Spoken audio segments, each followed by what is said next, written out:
I'm going to get back to that in a second, New York. What's going on? So, over the past week, or a couple days, I should say, Kwame Brown, right? Kwame Brown and a radio personality has been having, some exchanges.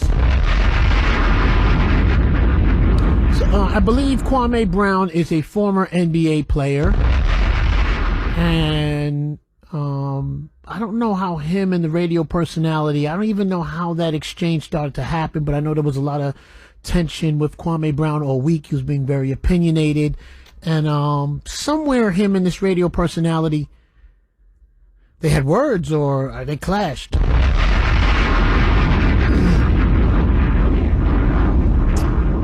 So Kwame Brown has brought up a situation that has been going on for a while now, I believe. And just to say, I'm going to be we're going to be so fair, we're going to be very fair today, because I'm going to discuss this. I'm going to play some music. I'm going to discuss this. What I'm going to be fair about is, I think Kwame Brown was being a little aggressive, and his energy was, I got to be honest, maybe coming off a little hateful. I don't want to, I want to take hate out of the situation today, because any radio personality that has a strong opinion is going to receive hate. And I want to remove that today, because that's not what this is about. So I'm going to play some music, but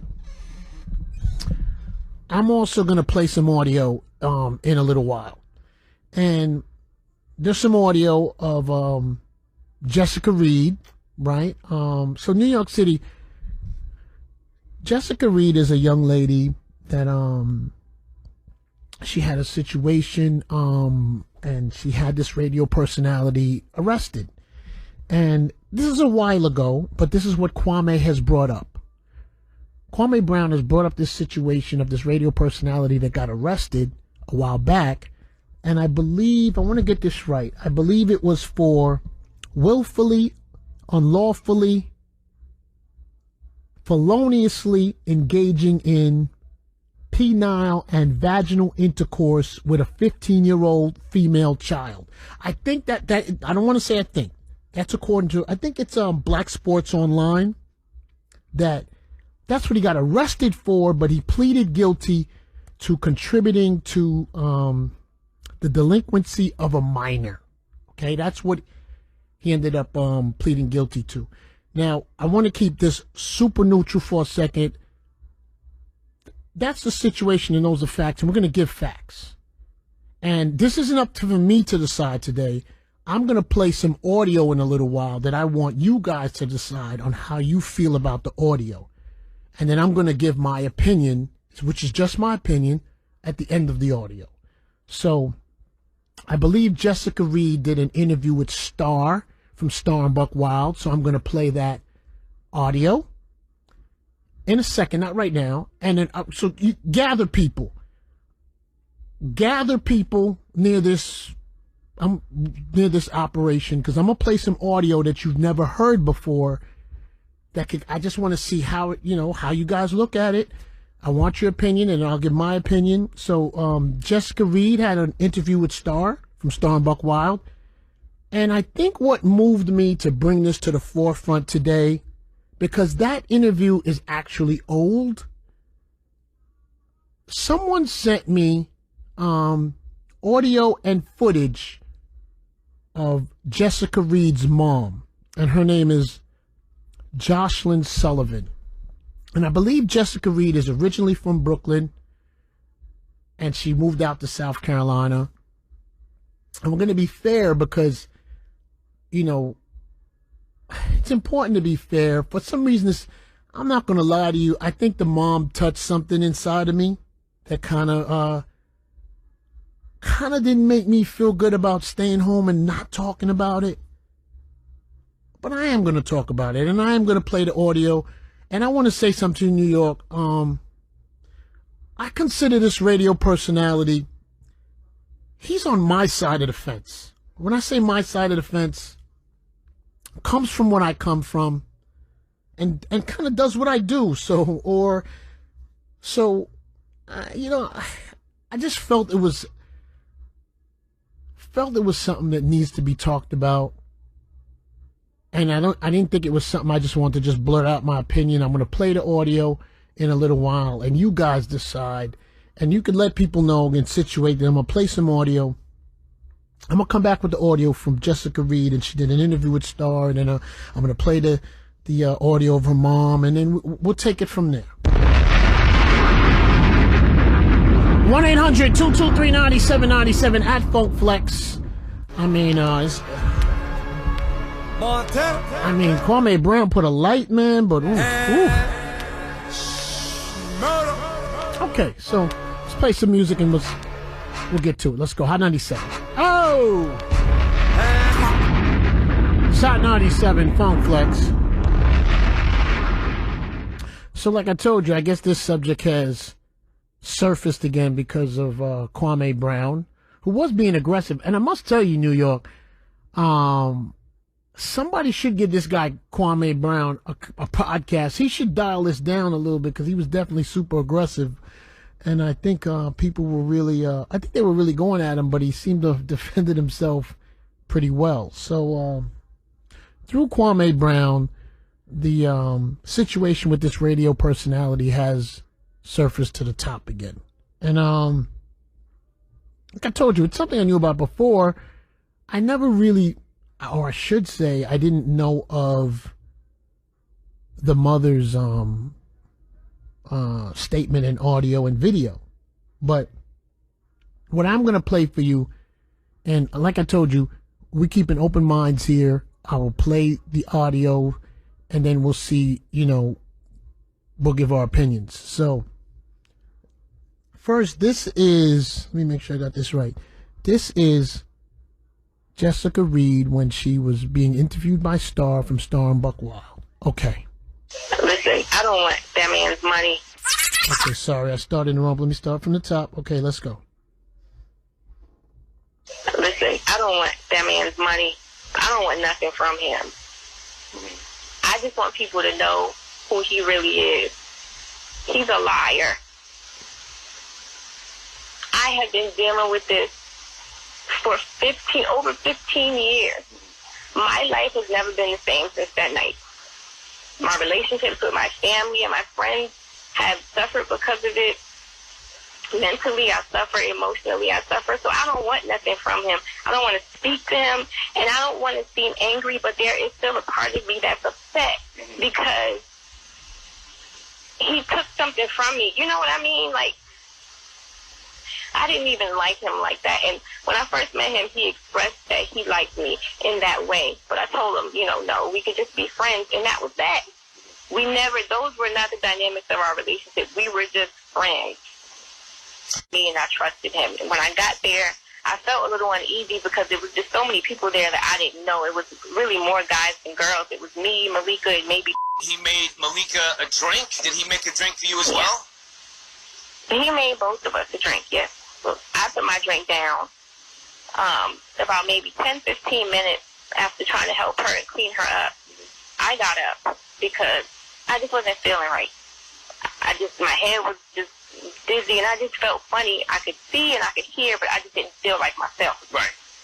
So I got up, and when I got up, it's like I collapsed to the floor. Like I couldn't really move my legs or anything. It was weird. Okay. So Okay, so took a plea with regards to this case, and it's behind him. You spoke about being on top of you. Is that your official statement, that was on top of you, penetrating you? Yeah.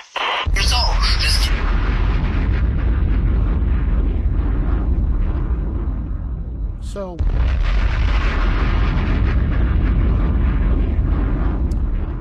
that was Jessica Ried and being interviewed by Star. And,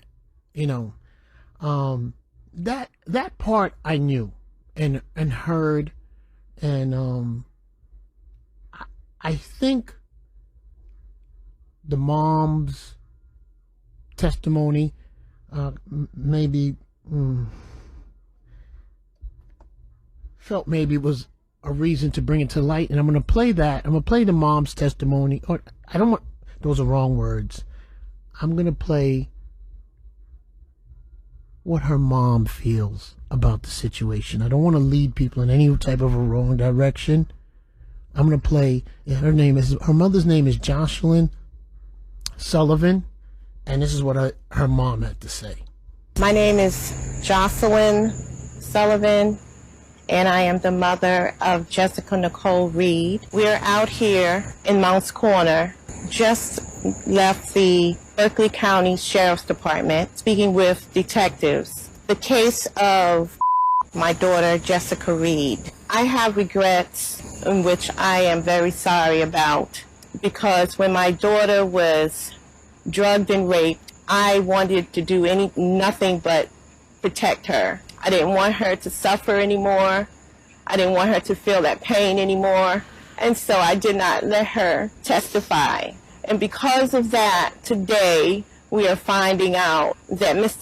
is going to get away with what he did to my daughter, Jessica, and this family. For all these years, we've been suffering, going through pain and anguish over his decisions. Molest my daughter, rape her. And now she has to deal with this, and we have to deal with this. And I'm so sorry that I didn't take the initiative then to persecute him for what he did to my daughter.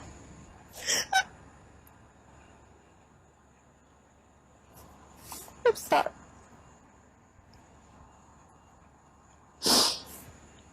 He came to our home and he acted as if he was going to be a friend to us. He came to us and said, "Don't worry, nothing's going to happen to her, and I'll make sure that she'll be safe." He eluded us to believe and trust in him. And then he turns around and violates my daughter by raping and drugging her. And then he gets away with it. When I made the decision not for my daughter to testify, I was focused on her well-being, and I wanted the best for her. I didn't want to put her in the stand to relive all of that pain and suffering. And now, 17 years later, because he continues to make mockery about it, joke and laugh about it, like it doesn't even matter to him, or he has no regrets or anything. Then he tries to cover it up with his money and his high-class attorneys. And now, he's not going to be punished for it. Justice is not fair, and we will not stop fighting. We will fight for justice and closure for my daughter Jessica and this family. According to the detectives, because he negotiated a plea deal, he cannot be prosecuted for the rape charge. So what they did was just dismiss it.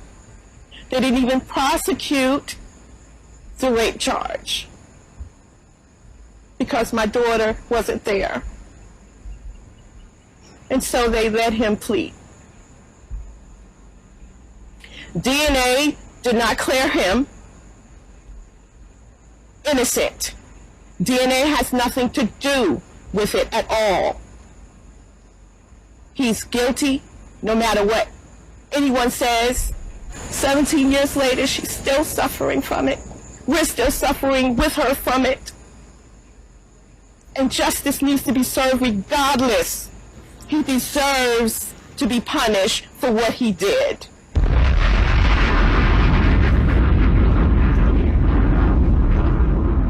So, So prior to this New York, I played Jessica Ried's interview with Star, and that was what we just played was Jessica Ried's mom, Jocelyn Sullivan. Now, you can watch all the things online, or and come to your own conclusion. So New York City, I'm gonna take time right now and give my opinion.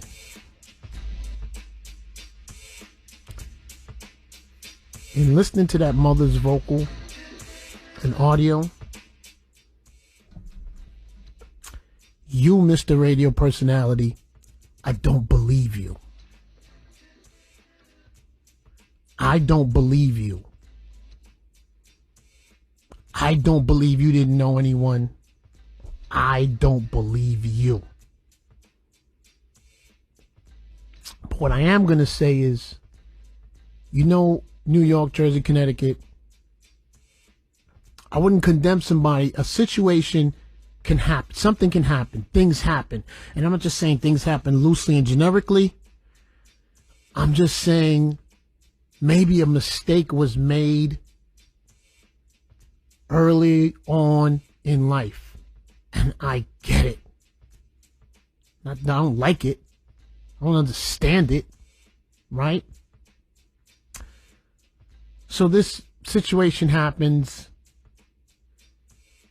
It's a bigger charge. You plead out to a lesser case. You're young. I get it. The part I'm going to share with you, New York, because I'm going to tell you something. I really don't need to say your name, because I'm going to tell you why. I don't care if everyone knows. I want you to know. Where this goes left is you continuously, let me turn the music down. This goes left because you continuously stand on that podcast and stand every time you get to try to normalize. You try to normalize it every chance that you get, that it's okay to put pills in a woman's drink. You talk about it all the time, that it's okay, or it happens, or because you're young, to put drugs in a woman's drink and have sex with her while she's incoherent. You talk about it all the time. That's what makes you a nasty creep.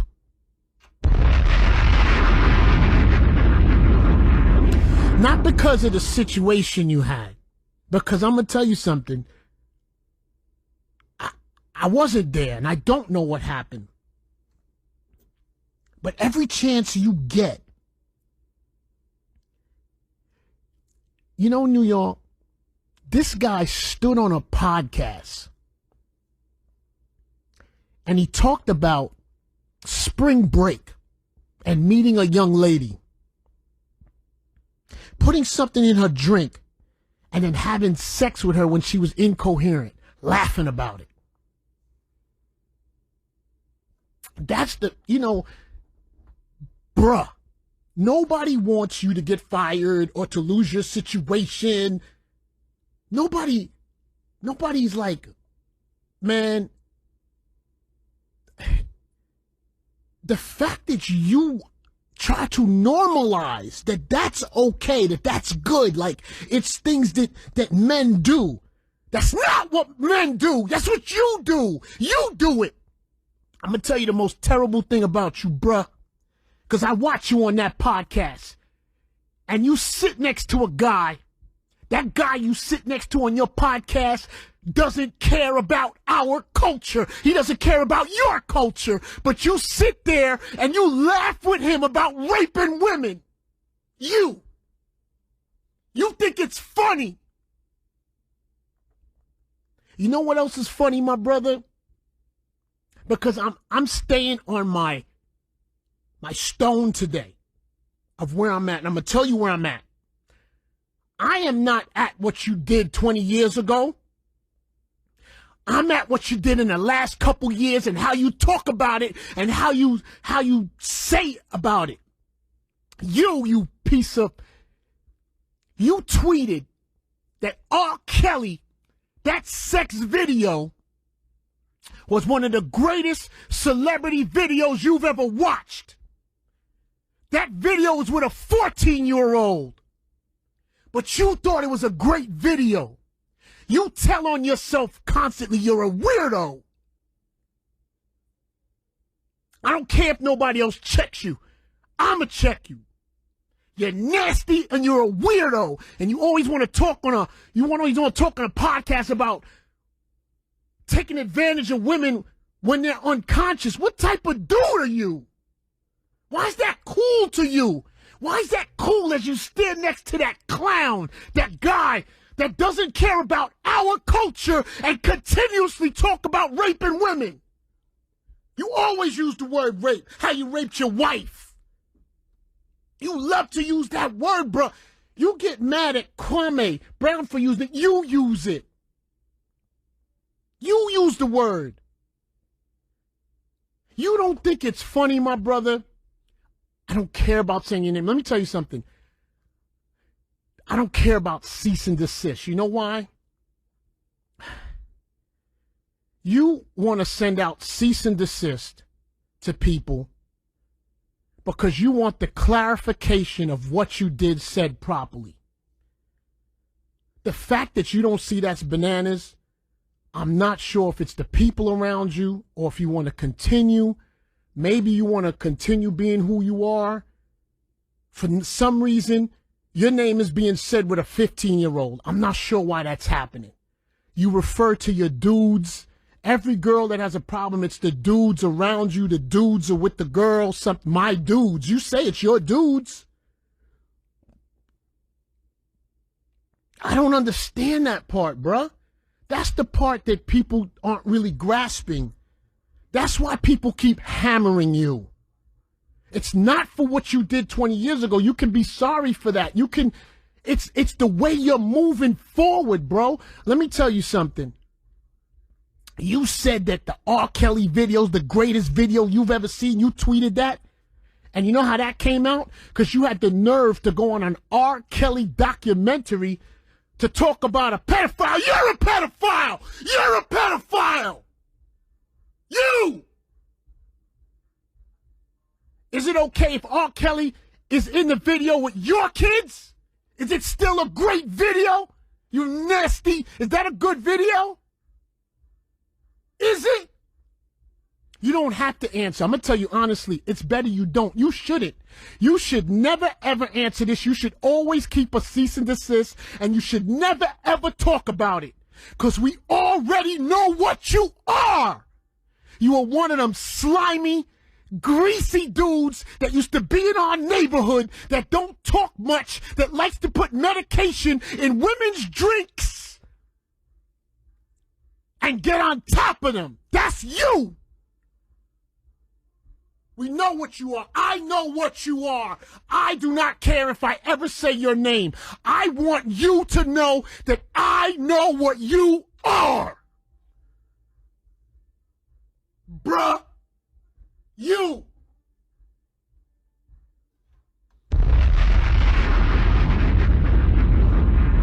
You're nasty and you're disgusting. And you like to joke about, it's the podcasting that takes me to a bad place. It's your joking about it that takes me to that place. And the other places, nobody checks you. Nasty. I'm checking you. Nobody doesn't respect your accomplishments or what you do and what you stand for. You should have your opinion. You worked hard for it. Don't confuse popularity with doing whatever you feel you can do. You hear the emphasis in that mother's voice. You watched it. You know how I know you watch it? You know everything that people are saying because you send out the cease and desist. Cease and desist means you're lying. You do not want people to discuss the subject. And guess what? You're right. Maybe people shouldn't, and they shouldn't hurt your brand. And there's a part of that I see, and I agree with you. What makes you a creep, What makes you a nasty creep is you keep making jokes and how funny it is for a woman to get raped while she has drugs in her and not being able to remember. That's the part, you creep. You nasty creep. That's the part people are saying they can't stand about you. Nasty. I wish that would happen to my daughter. Spit in your face. You talk about another man's family with Kwame Brown. And guess what? I guess it's journalism. And I guess you should be able to say what you want to say. He calls you a rapist. You send him a cease and desist. Guess what? Why don't we just call you contributing to the delinquency of a minor that's 15 years old? Does that feel better? Does that make you sleep better at night? Nasty.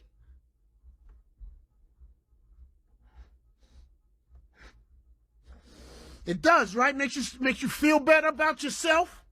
Because guess what, my brother? No cease and desist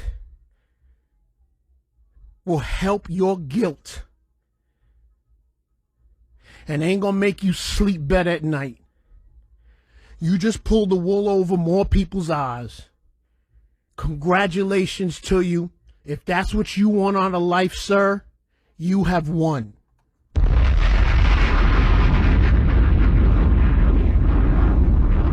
My brother, I know you get it a little extra hard because there's people who hate you. And there are a lot of things that are being said about you that aren't true. Because we're going to keep it 1,000. And I know situations happen. My brother, you sound like you cop to what you cop to, and you're paying, you're on probation, whatever you're doing. It's none of my business. But the fact that you keep trying to normalize, that's the part taking everybody to a bad place, you nasty. You're so nasty. That's the part. You sit next to people. You sit with academics. You sit with that nasty guy with you on your podcast that doesn't care about our culture, and you just laugh about chicks getting raped. Because as he's laughing, I'd like to punch him in his face. Because I want you to let me in on the joke. Let us in on the joke. Let us in on the joke about putting pills in a woman's drink and having sex with her and she's incoherent. Because I'm going to tell you something, my brother, and then I'm going to end this. You seem to look up to R. Kelly and his sex tape with the 14-year-old. You and your wife, I guess that's what you do. You like to have sex with people when they're incoherent. You did it on spring break. And you expect us to believe. You describe yourself like that. You say that's what you do.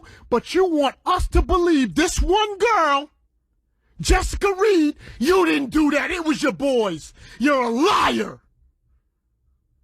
Keep sending out your cease and desist. You're doing the right thing, buddy.